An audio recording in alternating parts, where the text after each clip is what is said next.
खेती हमारे मन में थी, खेती हमारे तन में थी, खेती हमारे दिल में थी। अगर कोई सरकारी नौकरी जॉब कर रहा है ना, अगर उससे पूछो तो बताएगा कि हमारी इतनी सैलरी है, लेकिन मैं तो बताती हूँ मेरे हस्बैंड की 1 साल की 1 करोड़ कमाई है। Hundreds of acres of potatoes वो करते हैं, तो दैट मीन पोटेंशियल तो है।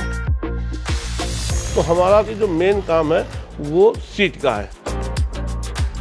जब मेरी शादी हुई थी तब तो घर की पोजीशन बहुत ख़राब थी। मुझे तो लगा कि मैं तो यहाँ फंस गई आके। हमारे फादर बहुत जल्दी एक्सपायर कर गए थे, तो इलाहाबाद यूनिवर्सिटी में हॉस्टल से यूनिवर्सिटी करीब 1.5 से 2 किलोमीटर थी, तो पैदल जाते थे, साइकिल नहीं थी। हम छोटी नौकरी करना नहीं चाहते थे, किस्मत साथ ने दिया नहीं, पीएससी क्रैक नहीं कर पाए। मैं या मेरी फैमिली बिलीव नहीं करती कि फार्मिंग ऐसा पोटेंशियल है जिस पे आप कमा सकते हो। मे उन्होंने छोड़ दिया होता। 2 एकड़ से शुरू किया था। आज हमारा जो एरिया है वो 150 एकड़ के आसपास का है, और आलू में हमने बड़ा महारत हासिल किया है।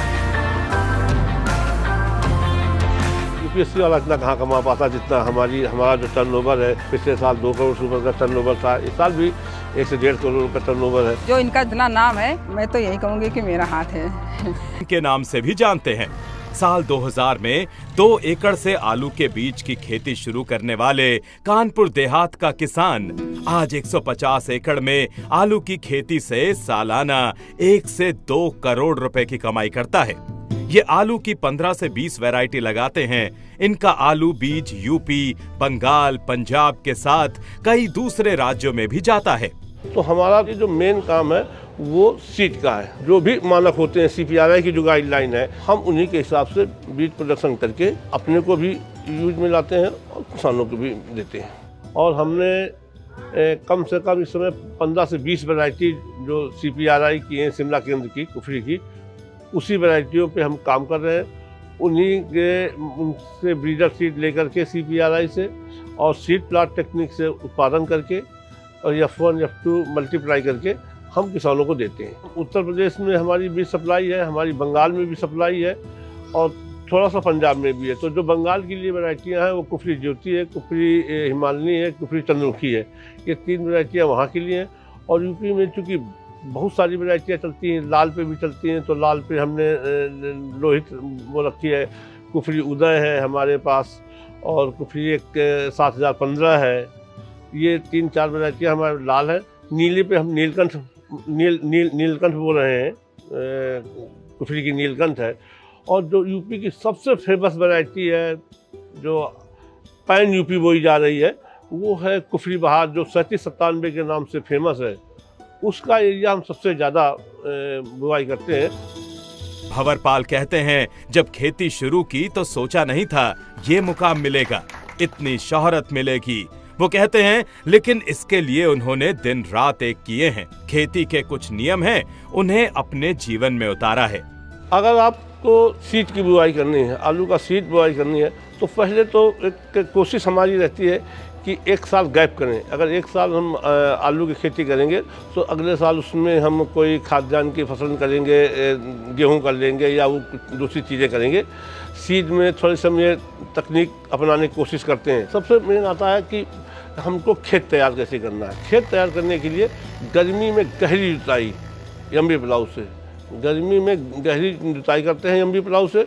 उसके बाद उसको जो है एक कंप्यूटर लेवलर से लेबल करके उसमें हम हरी खाद, क्योंकि खेती में इस समय कार्बन की मात्रा बहुत घट रही है, तो उसके लिए हरी खाद में हम ढेंचा बो देते हैं, सनई बो देते हैं, मूंग बोते थे। और सुधा जी, एक हमारा जो और फार्मूला है कि हम हर साल FIM जो गोबर की खाद है, वो एकड़ में 4-5 टाली या 100 कुंटल, एकड़ में 100 कुंटल गोबर की खाद अनिवार्य रूप से हर साल डालते हैं। हम केमिकल फर्टिलाइज़र का यूज कम से कम करते हैं। ऐसा नहीं कहेंगे कि नहीं करते हैं, मगर कम से कम करते हैं। आलू की खेती में महारत हासिल करने वाले इस दिग्गज किसान का मानना है, आलू की खेती में ज्यादातर किसान अंधाधुंध उर्वरकों का इस्तेमाल करते हैं, जबकि इसकी जरूरत नहीं होती। फसल को सिर्फ यूरिया, DAP नहीं, संतुलित पोषण चाहिए। आलू के पोषण के लिए हम इस समय इसको की नैनो DAP का उपयोग जो है करते हैं और उसका फ़ायदा हमको पिछले साल से लास्ट ईयर से कर रहे हैं और कई फसलों में करते हैं। हम थोड़ा सा मिर्च भी करते हैं, उसमें भी हमने किया है, तो उसका फ़ायदा हम करते हैं। तो नैनो DAP का हम सीड ट्रीटमेंट में उपयोग करते हैं। सीड ट्रीटमेंट के लिए हमारे पास 2-3 दवाएं हैं। एक बायर का या क्रिस्टल का मानसेलिन है, दूसरा UPL का इलेक्ट्रॉन है इसका, और एक एमिस्टार है सिंजेंटा का।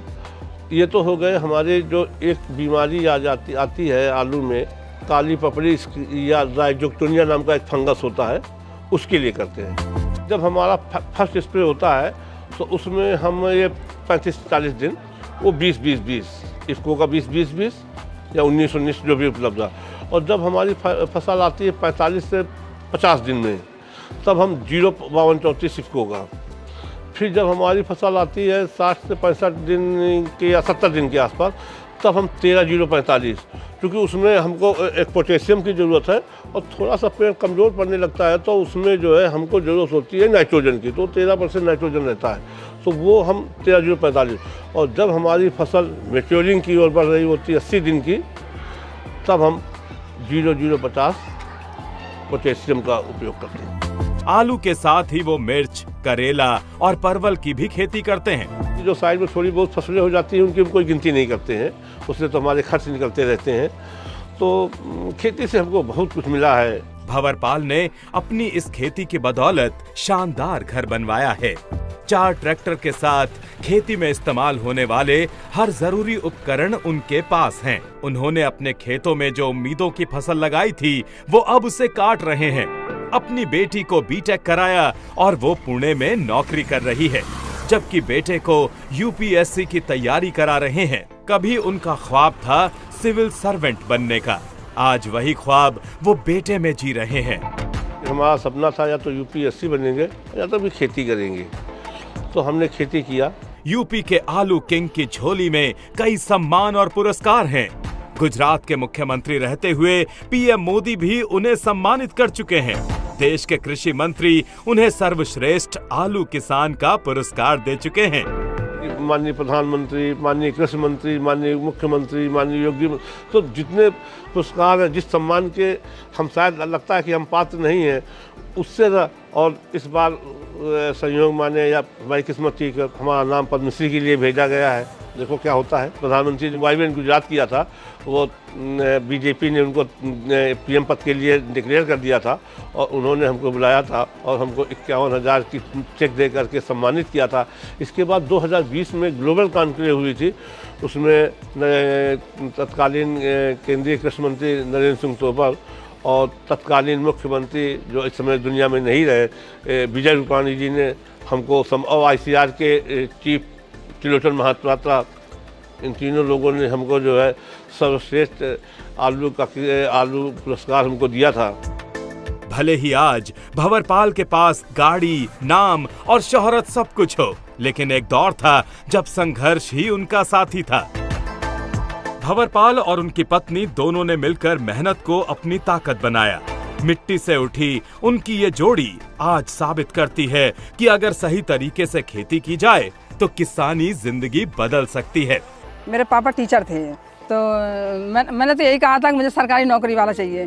तो फिर अब शादी होनी थी, हो गई, लेकिन जब मैं यहाँ पे आई थी तो पता है मेरा कच्चा घर था पूरा, मुझे गोबर से पूरा घर लीपना पड़ता था। मैं पूरा घर लीपती थी और चूल्हे में खाना बनाना, बर्तन साफ करना, और इतने सारे मतलब बर्तन भी नहीं थे कि किचन में कि मैं सब जगह लगा सकूँ। हमारे फादर बहुत जल्दी एक्सपायर कर गए थे, तो इलाहाबाद यूनिवर्सिटी में उस समय बहुत सस्ता था, तो हम पढ़ने चले गए थे। हमारे चाचा ने पढ़ाया, तो हॉस्टल से यूनिवर्सिटी करीब 1.5 से 2 किलोमीटर थी, तो पैदल जाते थे, साइकिल नहीं थी। कभी हमने सपने में भी नहीं सोचा था कि हमारे पास स्कूटर या मोटरसाइकिल हो जाएगी। और हमने वहाँ से लॉ ग्रेजुएट किया, कंपटीशन में कई कंपटीशन में बैठे भी, मिश्रित सफलता भी मिली। मगर चूँकि हमारा खेती से रुझान बहुत पहले से भी था, हम पढ़ते जब वहाँ से तब भी हम खेती से हमारा रुझान था, तो वो हम छोटी नौकरी करना नहीं चाहते थे। किस्मत साथ ने दिया नहीं, PSC क्रैक नहीं कर पाए, तो हम आ गए खेती में। खेती में आते ही हमको जो है जो बड़ा सहयोग हमारा रहा, आज वो हमारे साथ में नहीं है दुनिया में। एक जियाउद्दीन अहमद, वो ब्रीडर थे व्हीट के, उन्होंने हमारी बहुत, आज जो कुछ भी हैं उनकी बदौलत है। किसानी को नई दिशा देने वाले भंवर पाल जितना प्रयोग धर्मी खेत में, उतने ही प्रोग्रेसिव विचार के निजी जिंदगी में भी हैं।